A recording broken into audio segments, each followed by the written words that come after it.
গেল সব খবর। যমুনা টেলিভিশনের নিয়মিত এই আয়োজনে আপনাদের সবাইকে স্বাগত জানাচ্ছি। আমি শাওন দত্ত। ইরানের বিভিন্ন স্থানে যৌথ হামলা চালিয়েছে ইসরায়েল ও যুক্তরাষ্ট্র, এই তথ্য নিশ্চিত করেছেন মার্কিন প্রেসিডেন্ট ডোনাল্ড ট্রাম্প। শনিবার স্থানীয় সময় সকাল 10টা নাগাদ চালানো হয় ক্ষেপণাস্ত্র হামলা। রাজধানী তেহরান সহ দেশটির বিভিন্ন স্থানে ছোড়া হয় মিসাইল। বিমান হামলার পাশাপাশি যুদ্ধজাহাজ থেকেও ক্ষেপণাস্ত্র ছোড়া হয়। তেহরানের বিভিন্ন আবাসিক এলাকায় বিস্ফোরিত হয় এসব মিসাইল। ধোঁয়ার কুণ্ডলী উঠতে দেখা যায় বেশ কয়েকটি এলাকায়। চালানো হয়েছে সাইবার হামলাও। ক্ষতিগ্রস্ত রাষ্ট্রীয় বার্তা সংস্থা ইরনা। হামলার তথ্য নিশ্চিত করেছে ইসরায়েলের সামরিক বাহিনী IDF-ও। পাল্টা হামলার আশঙ্কায় এরই মধ্যে নিজ দেশের নাগরিকদের নিরাপদ স্থানে সরে যাওয়ার নির্দেশ দিয়েছে নেতানিয়াহু প্রশাসন। দেশ জুড়ে সাজানো হচ্ছে সতর্কতা সাইরেন। ইসরায়েলি বিমান হামলার হাত থেকে রেহাই পায়নি ইরানের প্রাইমারি স্কুলও। শনিবার মেয়ে শিশুদের একটি বিদ্যালয়ে হামলায় প্রাণ হারিয়েছে অন্তত 40 শিক্ষার্থী। আহত হয়েছে কমপক্ষে 45 জন। তাদের সকলের বয়স 7 থেকে 12 বছরের মধ্যে। এই তথ্য নিশ্চিত করেছে স্থানীয় প্রশাসন। তারা জানায়, দক্ষিণ ইরানের হরমোজগান প্রদেশের মিনাব শহরের স্কুলটিতে এই হামলা চালায় তেল আবিব।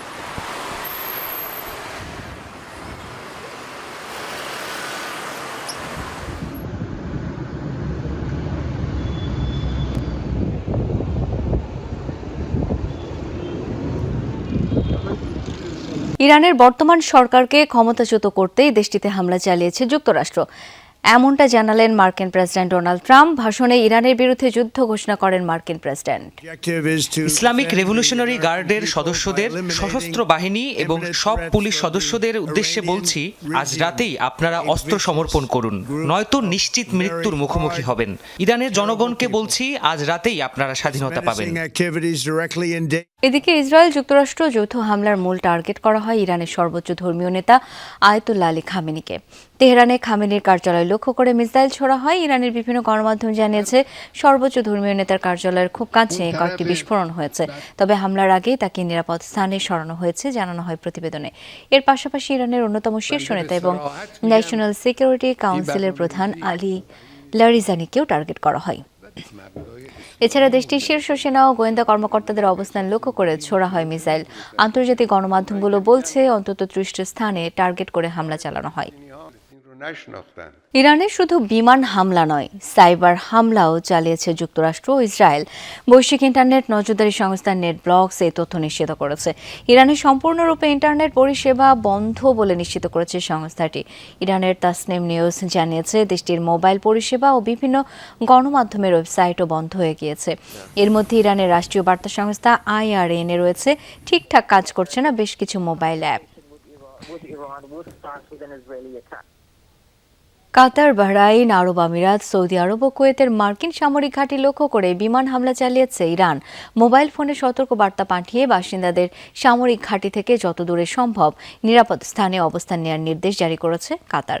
প্রতিরক্ষা মন্ত্রণালয়ের তথ্যের বরাতে জানা গেছে, প্যাট্রিয়ট ডিফেন্স সিস্টেমের মাধ্যমে ভূপাতিত করা হয়েছে ইরানের একটি মিসাইল। অন্যদিকে মার্কিন নৌবাহিনীর সদর দপ্তর লক্ষ্য করে ইরানের মিসাইল হামলার খবর নিশ্চিত করেছে বাহরাইনের প্রতিরক্ষা মন্ত্রণালয়। জরুরি সতর্কতা জারি করে নাগরিকদের নিরাপদে সরে যাওয়ার আহ্বান জানানো হয়েছে। এছাড়া বিকট বিস্ফোরণের শব্দ শোনা গেছে সংযুক্ত আরব আমিরাতের রাজধানী আবুধাবিতেও। সেখানে একজনের প্রাণহানির তথ্য পাওয়া গেছে। পাশাপাশি বিস্ফোরণের শব্দ শোনা গেছে কুয়েত ও সৌদি আরবেও। ইরানে যুক্তরাষ্ট্র ও ইসরায়েলের হামলার পর মধ্যপ্রাচ্যগামী ফ্লাইট বাতিল ঘোষণা করেছে বিশ্বের বিভিন্ন দেশের এয়ারলাইন্স। আগামী 7 মার্চ অবধি ইসরায়েল, দুবাই, আবুধাবি আর জর্ডানগামী সকল ফ্লাইট বাতিল ঘোষণা করেছে হাঙ্গেরির বিমান সংস্থা উইজ এয়ার। রোববার পর্যন্ত দুবাই, তেল আবিব আর বৈরুতগামী ফ্লাইট বাতিল করেছে জার্মান বিমান সংস্থা লুফটহানসা। একই সাথে তেল আবিবগামী ফ্লাইট বাতিল করেছে বিমান সংস্থা KLM। এছাড়াও মধ্যপ্রাচ্যগামী সকল ফ্লাইট বাতিল করেছে কাতার ও তুরস্কের এয়ারলাইন্স। আকাশসীমা বন্ধের পাশাপাশি সকল ফ্লাইট বাতিল ঘোষণা করেছে Israel, Oman, Kuwait, Iraq, Syria আর রাশিয়া সহ বেশ কিছু দেশ। ইরানকে চোখ রাঙাতে বেশ কিছুদিন ধরেই রণতরী মোতায়েন সহ মধ্যপ্রাচ্যে যুক্তরাষ্ট্রের সামরিক তৎপরতা বাড়লেও এর শুরু হয়েছিল আরও বহু আগেই। সামরিক উপস্থিতির মধ্য দিয়ে দশকের পর দশক ধরে মধ্যপ্রাচ্যে ছড়ি ঘোরাচ্ছে মার্কিন প্রশাসন। সাগরে কিংবা মিত্রদেশের ভূখণ্ডে ঘাঁটি গেড়ে চলছে নজরদারি আর মোড়লগিরি। মিত্র ইসরায়েলের সুরক্ষা নিশ্চিত এই বলয় তৈরির অন্যতম কারণ। স্থায়ী অস্থায়ী মিলিয়ে মধ্যপ্রাচ্যের 19টি স্থানে রয়েছে মার্কিন ঘাঁটি। মোতায়েন রয়েছে 50,000-এর বেশি সেনা। 1958 সালের জুলাইয়ে লেবানন সংকটের সময় মধ্যপ্রাচ্যে প্রথম সেনা মোতায়েন করে যুক্তরাষ্ট্র। বৈরুতে পাঠানো হয় কমব্যাট ট্রুপস। একসময় 1,500 পর্যন্ত মার্কিন মেরিন ও সেনা মোতায়েন ছিল দেশটিতে। একে একে মধ্যপ্রাচ্যের 19টি স্থানে ঘাঁটি গেড়েছে যুক্তরাষ্ট্র। কাউন্সিল অন ফরেন রিলেশনসের তথ্য অনুযায়ী 2025-এর মাঝামাঝি এসে বর্তমানে 40 থেকে 50 হাজারে দাঁড়িয়েছে মোতায়েনকৃত মার্কিন সেনার সংখ্যা। সবচেয়ে বেশি কাতার, বাহরাইন, কুয়েত, সংযুক্ত আরব আমিরাত ও সৌদি আরবে। স্থায়ী এবং অস্থায়ী দুইভাবেই সামরিক অবস্থানের নেটওয়ার্ক পরিচালনা করে যুক্তরাষ্ট্র। বাহরাইন, মিশর, ইরাক, জর্ডান, কুয়েত, কাতার, সৌদি আরব ও সংযুক্ত আরব আমিরাতে রয়েছে 8টি স্থায়ী ঘাঁটি। বিভিন্ন দেশের গোয়েন্দা তথ্য সংগ্রহ, নজরদারি আর নিয়মিত মহড়া চলে এসব ঘাঁটিতে। মধ্যপ্রাচ্যে যুক্তরাষ্ট্রের সবচেয়ে বড় ঘাঁটি কাতারের আল উদেইদ বিমান ঘাঁটি, যা কাজ করে মার্কিন সেন্ট্রাল কমান্ড সেন্টকমের হেডকোয়ার্টার্স হিসেবে। 1996 সালে 60 একর এলাকা জুড়ে তৈরি করা হয় ঘাঁটিটি। 10,000 সেনা মোতায়েন রয়েছে সেখানে। থাকতে পারে 100টি এয়ারক্রাফট। ইরাক, সিরিয়া ও আফগানিস্তানে মার্কিন অভিযানের কেন্দ্র হিসেবে কাজ করেছিল আল উদেইদ বিমান ঘাঁটি। বাহরাইনে রয়েছে যুক্তরাষ্ট্রের নেভাল সাপোর্ট অ্যাক্টিভিটি NSA। বর্তমানে মার্কিন নেভির 5th ফ্লিট মোতায়েন রয়েছে সেখানে। কুয়েত সিটি থেকে 34 মাইল দূরে রয়েছে যুক্তরাষ্ট্রের ঘাঁটি ক্যাম্প আরিফজান। 1999 সালে তৈরি ঘাঁটিটি কাছাকাছি মার্কিন আস্তানাগুলোয় প্রাথমিক রসদের যোগানে কাজ করে। মধ্যপ্রাচ্যে যুক্তরাষ্ট্রের কৌশলগত গুরুত্বপূর্ণ ঘাঁটি সংযুক্ত আরব আমিরাতের আল ধাফরা। নজরদারি, গোয়েন্দা তথ্য সংগ্রহ, আকাশপথে অভিযান বা মহড়ায় সহায়তা করে মোতায়েনকৃত সেনারা। রয়েছে F-22 র্যাপটারের মতো অত্যাধুনিক এয়ারক্রাফট সহ বহু নজরদারি বিমান। ইরাকের উত্তরাঞ্চল ও সিরিয়ায় অভিযানে বিশেষ গুরুত্বপূর্ণ ইরাকের ইরবিল বিমান ঘাঁটি। Dorothy Tasrin, Jamuna News. হামলার আশঙ্কায় বন্ধ ঘোষণা করা হয়েছে মধ্যপ্রাচ্যের বেশিরভাগ দেশের আকাশসীমা। বাতিল হয়েছে শত শত ফ্লাইট। তালিকায় রয়েছে কাতার, সংযুক্ত আরব আমিরাত, বাহরাইন, ইরাক, জর্ডান ও কুয়েত। ইরানের মিসাইল হামলার শঙ্কায় বন্ধ করে দেওয়া হয়েছে দেশগুলোর আকাশসীমা। এই ঘটনার জেরে বাতিল হয়েছে air France, air India, British Airways, Japan airlines, Scandinavian airlines সহ 15 এর বেশি বিমান সংস্থার ফ্লাইট। বিপাকে পড়েছে হাজার হাজার মানুষ। হামলার আশঙ্কায় যত দ্রুত সম্ভব সবাইকে নিরাপদ স্থানে সরে যাওয়ার নির্দেশ দেওয়া হয়েছে। রাজনৈতিক দলগুলো মানুষের ভাগ্য পরিবর্তনে কাজ করবে এমন প্রত্যাশার কথা জানিয়েছেন প্রধানমন্ত্রী তারেক রহমান। রাজধানীর আগারগাঁওয়ের চীন মৈত্রী সম্মেলন কেন্দ্রে জামায়াতের ইফতার অনুষ্ঠানে প্রত্যাশার কথা জানান তিনি। বলেন, একটি গুরুত্বপূর্ণ সময়ে উপস্থিত হয়েছেন তিনি। মানুষ তাদের দিকে তাকিয়ে রয়েছে। গণতন্ত্রের জন্য যে এত ত্যাগ এবং এর মাধ্যমে গণতান্ত্রিক যাত্রার সুযোগ হয়েছে, সেটিকে কাজে লাগানোর কথাও জানান প্রধানমন্ত্রী। পরে কথা বলেন বিরোধী দলীয় নেতা ও জামায়াতের আমির ডাক্তার শফিকুর রহমান। বলেন, জামায়াত গতানুগতিক কোনো বিরোধী দল হিসেবে সংসদে কাজ করতে চায় না। তারা চান সরকার হবে প্রাণবন্ত। সরকারের প্রতি পূর্ণ সহযোগিতা থাকার কথা জানিয়ে বলেন, জামায়াত জাতির অধিকারের পক্ষে দাঁড়াবেন সংসদে। এই সংসদ হবে এগিয়ে যাওয়ার বাহন।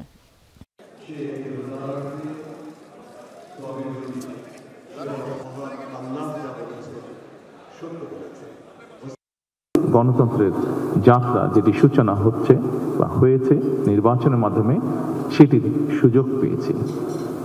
এই ত্যাগের মাধ্যমে, এই আত্মত্যাগের মাধ্যমে হাজারো মানুষের অত্যাচার, লক্ষ মানুষের নির্যাতনের মাধ্যমে আমরা আমাদের বাক, ব্যক্তি স্বাধীন গণতান্ত্রিক অধিকার চর্চার সুযোগ আমরা ফিরে পেয়েছি। আমার পক্ষ থেকে আপনাদের প্রতি গভীর কৃতজ্ঞতা জ্ঞাপন করছি যে আপনারা আমাদের দাওয়াত কবুল করে কষ্ট করে আজকে এখানে হাজির হয়েছেন। আল্লাহ তাআলা আপনাদের এই কষ্টের উত্তম জাযা আপনাদের সকলকে দান করুন। আজকের এই দিনটা আমাদের কাছে দুইটি দিক থেকে অত্যন্ত তাৎপর্যপূর্ণ। দর্শক, রাজধানীর আগারগাঁওয়ের চীন মৈত্রী সম্মেলন কেন্দ্রে জামায়াতের ইফতার আয়োজনে যোগ দিয়েছেন প্রধানমন্ত্রী তারেক রহমান। যেমনটি জানালাম আপনাদের, এই মুহূর্তে সেখানে আছেন সহকর্মী ফয়সাল মাহমুদ। যাচ্ছি তার কাছে। ফয়সাল, প্রধানমন্ত্রী সপরিবারে ইফতার আয়োজনে যোগ দিয়েছেন কিনা, কি অবস্থা সেখানকার এই মুহূর্তে, বিস্তারিত জানাবেন। শাওন, ইফতারের ঠিক আগ মুহূর্তেই প্রধানমন্ত্রী তারেক রহমান তিনি এসেছেন জামায়াত ইসলামের আয়োজনে তাদের পক্ষ থেকে যে ইফতার মাহফিলের আয়োজন করা হয়েছে সেখানে প্রধানমন্ত্রীর পাশাপাশি বিএনপির সিনিয়র নেতৃবৃন্দরাও যোগ দিয়েছেন। এর পাশাপাশি স্বরাষ্ট্রমন্ত্রী সালাউদ্দিন আহমেদও সেই ইফতার মাহফিলে যোগ দিয়েছেন। তবে প্রধানমন্ত্রীর সপরিবারে আসার কথা থাকলেও সেখানে কিন্তু প্রধানমন্ত্রীর সহধর্মিণী জোবাইদা রহমান তিনি আসেননি।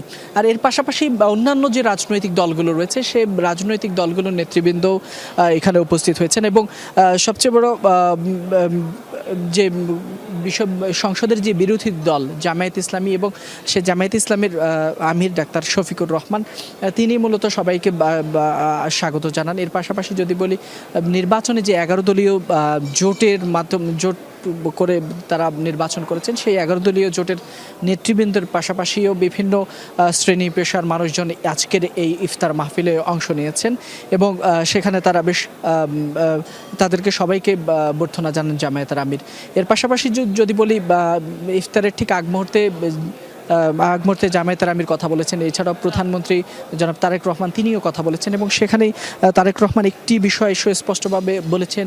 তিনি বলছেন যে অনেক রক্ত এবং অনেক ত্যাগের মধ্য দিয়ে বাংলাদেশে গণতান্ত্রিক যে ধারা বা গণতান্ত্রিক যে পরিস্থিতি সেটি প্রতিষ্ঠিত হয়েছে। তো সেই জায়গা থেকে তিনি বলছেন যে এখন থেকে আমাদের কাজ হবে জনগণের প্রত্যাশা পূরণের কাজ, কিংবা আমাদের রাজনীতি হবে জনগণের জন্য রাজনীতি। এর পাশাপাশি তারেক রহমানের পাশাপাশি কথা বলেছেন জামায়াতের আমির ডাক্তার শফিকুর রহমান।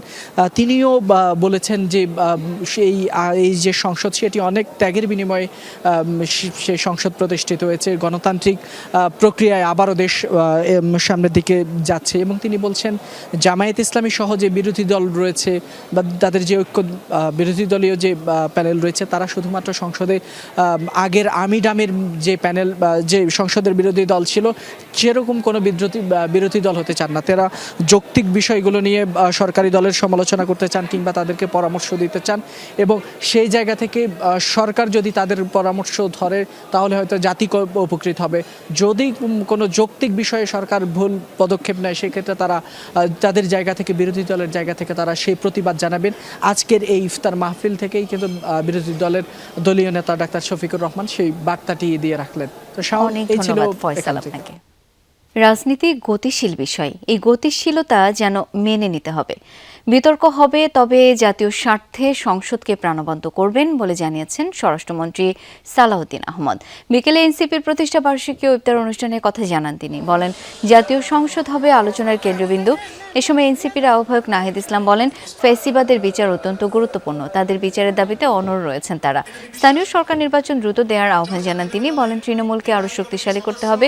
অন্তর্বর্তী সরকারের আমলে করা যত অধ্যাদেশ দেয়া হয়েছে সেগুলো বাস্তবায়নের আশা প্রকাশ করেন।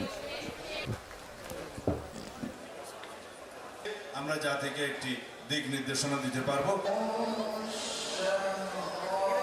কিন্তু এনসিপি যেন সত্যিকার অর্থে এদেশের মানুষকে প্রতিনিধিত্ব করে, এদেশের জনমানুষের আকাঙ্ক্ষাকে ধারণ করে 2024-এর জুলাইয়ের ছাত্রগণ অভ্যুত্থানের শহীদের প্রত্যাশা এবং আকাঙ্ক্ষাকে যেন বাস্তবায়ন করে। আমরা সামনের দিকে এগিয়ে যাই।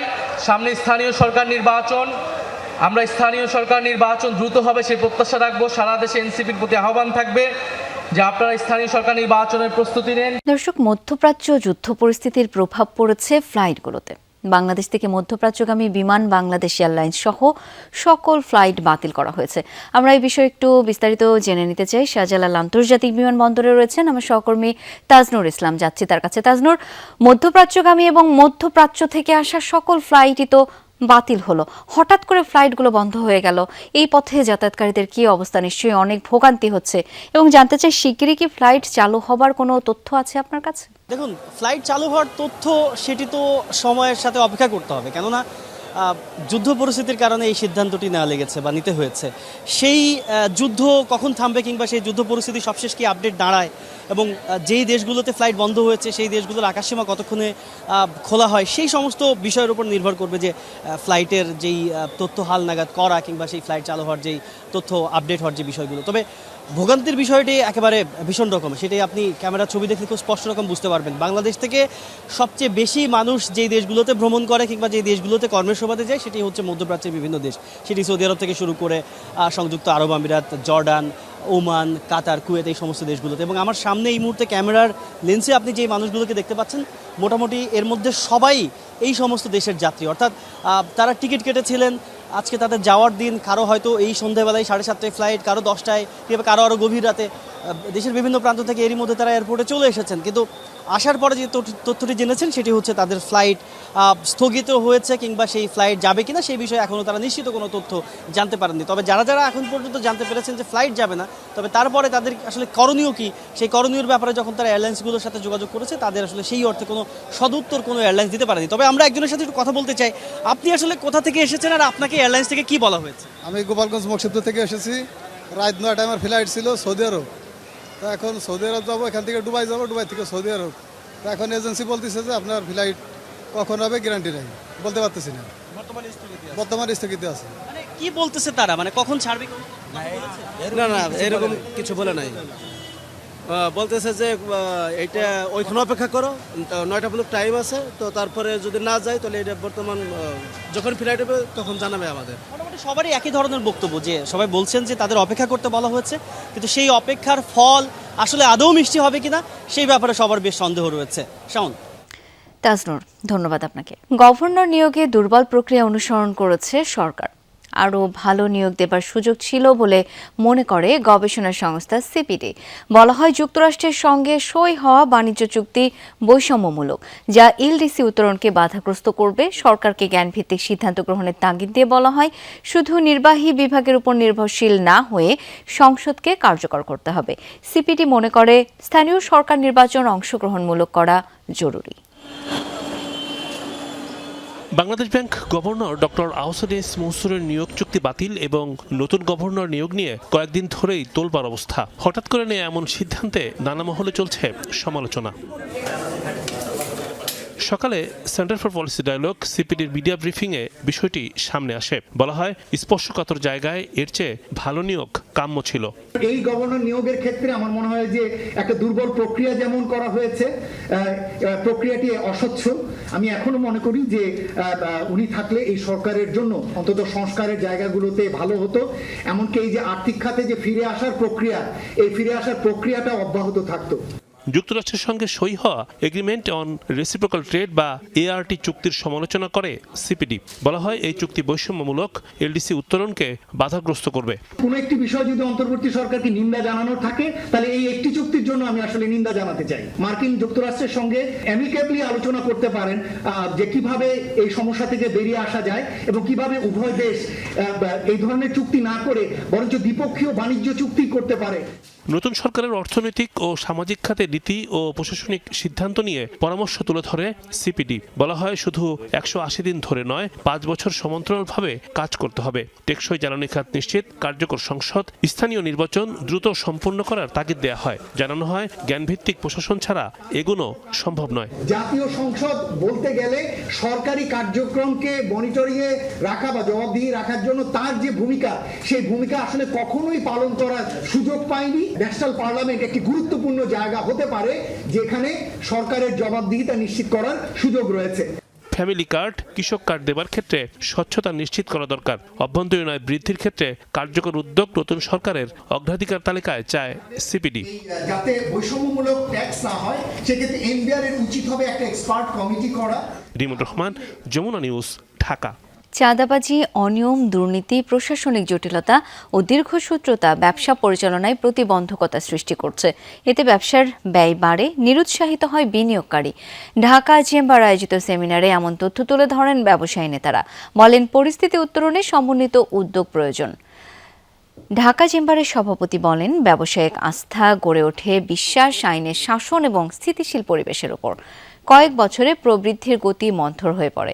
কঠোর মুদ্রানীতি এবং আইন শৃঙ্খলা সংক্রান্ত উদ্বেগ বেসরকারি খাতের বিকাশ প্রভাবিত করে। চিনি ব্যবসায়ী সমিতির সভাপতি আবুল হাশেম আইন শৃঙ্খলা পরিস্থিতির উন্নয়ন এবং যানজট নিরসনের তাগিদ দেন। বলেন, বন্ধ করতে হবে চাঁদাবাজি, খুচরা বাজারের পাশাপাশি উৎপাদন ও সরবরাহ পর্যায়ে তদারকির পরামর্শ দেন ভোজ্য তেল ব্যবসায়ী গোলাম মাওলা। বলেন, চাহিদা এবং যোগানের সঠিক পরিসংখ্যান প্রয়োজন। অর্থনৈতিক স্থিতিশীলতা যেমন গুরুত্বপূর্ণ, তেমন আমাদের চাঁদাবাজি যেটা আগে ছিল, যে এটা যাতে ভবিষ্যতে না হয় তার জন্য প্রশাসনকে খুব জোরালোভাবে ভূমিকা রাখতে হবে।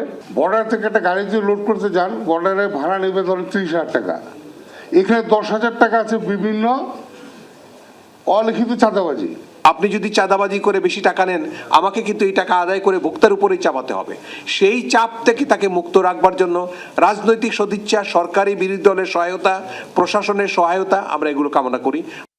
রাজধানীতে চলাচলের অনুপযোগী ফুটওভার ব্রিজগুলো দ্রুত সময়ের মধ্যে উপযোগী করা হবে বলে মন্তব্য করেছেন সড়ক পরিবহন, রেল ও নৌ পরিবহন মন্ত্রী শেখ রবিউল আলম। বিকেলে রাজধানীর নিউ মার্কেটে ফুটওভার ব্রিজ উদ্বোধন করে তিনি বলেন, রাস্তা পারাপারের অসুবিধা বিবেচনায় ফুটওভার ব্রিজটি করা হয়েছে। ঈদে কেনাকাটা করতে আসা মানুষদের ভোগান্তি কমাতে এটি সহায়ক হবে। তবে কোনো অবস্থাতেই ফুটওভার ব্রিজে অস্থায়ী দোকান বসতে দেওয়া হবে না বলে জানান সড়ক পরিবহন মন্ত্রী। ঈদের পর নিউ মার্কেট এলাকার ফুটপাথ নিয়ন্ত্রণের উদ্যোগ নেওয়া হবে বলেও জানান তিনি।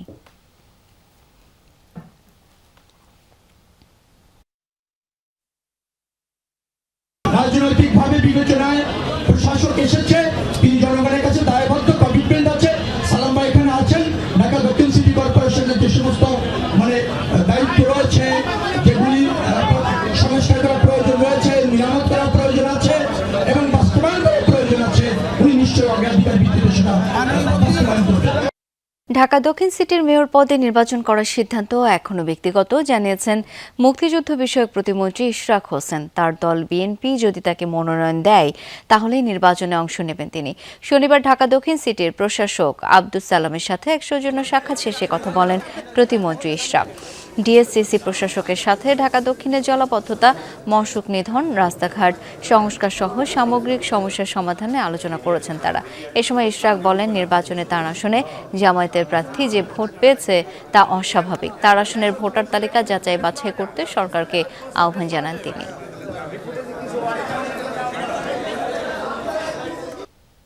ডেঙ্গু এরকম অন্যান্য বিষয়, যেমন আবার বর্ষার মৌসুমে আসবে আপনার জলাবদ্ধতা, এই বিষয়গুলো নিরসনে আমরা সবাই একসাথে মিলে একটা টিম হয়ে আমাদের প্রাইম মিনিস্টারের লিডারশিপে আমরা কাজ করে যাব।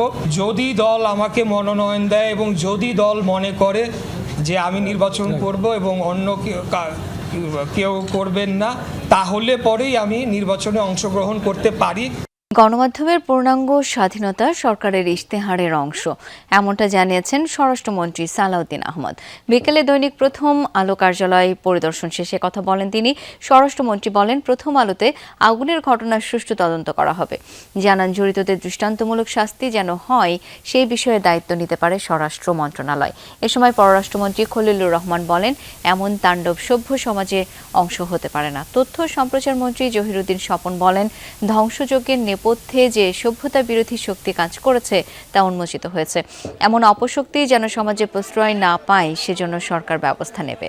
এইরকম কর্ম করে বাংলাদেশের অগ্রগতি, প্রগতি এবং সমাজের অগ্রযাত্রাকে থামাতে পারবে না এবং আমরা তাদেরকে রুখে দেব ইনশাআল্লাহ। আমাদের ইশতেহার যেন আমরা বাস্তবায়ন করতে পারি, তার মধ্যে অন্যতম হচ্ছে গণমাধ্যমের পূর্ণাঙ্গ স্বাধীনতা নিশ্চয়তা। আমরা আজকে একটা প্রতিজ্ঞা করতে পারি যে এই ধরনের ঘটনা আমাদের দেশে আর ঘটবে না এবং এই প্রতিজ্ঞাটি সারা সমাজকে করতে হবে। যে কোনো অপরাধ তাৎক্ষণিকভাবেই হোক আর যত সময়ের ব্যবধানই হোক, তাকে জবাবদিহিতার এবং বিচার প্রক্রিয়ার আওতায় আসতেই হবে। এখনো ঠিকঠাক জমে ওঠেনি বইমেলার শিশু প্রহর। রোজার কারণে মেলা প্রাঙ্গণ কিছুটা শান্ত। প্রথমবার পুতুল নাচ ও বায়োস্কোপ দেখে উচ্ছ্বসিত শিশুরা। লেখক, প্রকাশকরা বলছেন, এবার বেচা বিক্রি কম হলেও বইমেলার সংস্কৃতি ও ইতিহাসকে ধারণ করে, যা তারা প্রজন্মের পর প্রজন্ম ছড়িয়ে দিতে চান। কিছুটা ভিন্ন আবহে এবারের শিশু প্রহর। মেলার এক কোণে খুদে পাঠকদের জন্য পুতুল নাচের আয়োজন। রঙিন পুতুল নড়ছে, বলছে গল্প ও গান। দর্শকদের চোখে এক রাশ বিস্ময়, মুখে উচ্ছ্বাস। কলকল হাসিতে চারপাশ মুখরিত, যেন লেখাপড়ার চাপ, মায়ের বকুনি, বন্ধুর সাথে আড়ির মতো ঘটনাগুলো ভুলিয়ে দিচ্ছে ছোট্ট মঞ্চ। এই আয়োজন তো শিশুদের জন্য খুবই দারুণ করে তারা চেষ্টা করেছেন এটা সম্পূর্ণ করার জন্য। বাচ্চা যারা ছিল তারা খুব আনন্দিত হয়েছে। আমার মেয়ে তো অবশ্যই, আপনারা দেখতে পাচ্ছিলেন তখন থেকে অনেক উচ্ছ্বসিত। ভালো লাগছে রাতে বাঘের সাথে দেখা, বাঘের সাথে হ্যান্ডশেক করা আর বাঘের সাথে দেখা করা। নামে বৃষ্টি কথা, বরকতেরই রক্ত, হাজার যুগে সূর্য তপে চলবে এমন লাগছে, সেই লোহিতেই লাল হয়েছে কৃষ্ণচূড়ার ডাল দিয়ে। 11টা থেকে শিশু প্রহর শুরু হলেও সকালটা থাকে ফাঁকাই। বেলা যত গড়ায় পথগুলো ভরে ওঠে পায়ের শব্দে। ছোট ছোট হাত ধরে বাবা মা ঢুকছেন স্টলে, বইয়ের পাতায় মুখ গুজে দিচ্ছে কৌতূহলী চোখ। ভাষাদের শ্রদ্ধা জানানোর জন্য এটা পালন করা হয়, এই জন্যই অমর একুশে বইমেলা এটার নাম। আমি প্রথম এই বছর আসছি, সর্বপ্রথম বইমেলায় আমার ভালোই লাগছে। শিক্ষণীয় বই পড়লে মনে করি যে সেগুলো আমাদের লাইফে অনেক শিক্ষা দেয়, আর যারা বিশেষ করে মোবাইল আসক্ত তারা মনে করি বই পড়লে আর অনেক কিছু জানতে পারবে। বইমেলায় বাচ্চাদের আনা হয় যে সংস্কৃতির সাথে পরিচয় করে দেওয়ার জন্য। সবাই কিছু না কিছু বই পড়ে, কিন্তু ঘটা করে যে একটা আড়ম্বরপূর্ণ একটা যে বিষয় আছে, ওই বিষয়টা একমাত্র এই 21শে বইমেলার মধ্যে আমরা পাই। প্রকাশকরা জানান রমজানের কারণে এবার বিক্রি কম হবে। তারপরও বইমেলা মানেই শুধু কেনা বেচা নয়, ঐতিহ্য ইতিহাস ধরে রাখার অঙ্গীকারও। যারা বই প্রেমিক তারা আসবে। দর্শকদের সঙ্গে তাদের একটা সম্পর্ক তৈরি হয়, লেখকদের সঙ্গে পাঠকের একটা মেলবন্ধন তৈরি হয়। এখনো পর্যন্ত পাঠক আনাগোনা কম হলেও যতদিন বই থাকবে, গল্প থাকবে, ততদিন এই মেলা শুধু আয়োজন নয়, হবে সংস্কৃতির স্পন্দন। লাভলি বিথি, যমুনা নিউজ, ঢাকা। আর এই ছিল সব খবরের আজকের আয়োজন। ধন্যবাদ এতক্ষণ সাথে থাকার জন্য।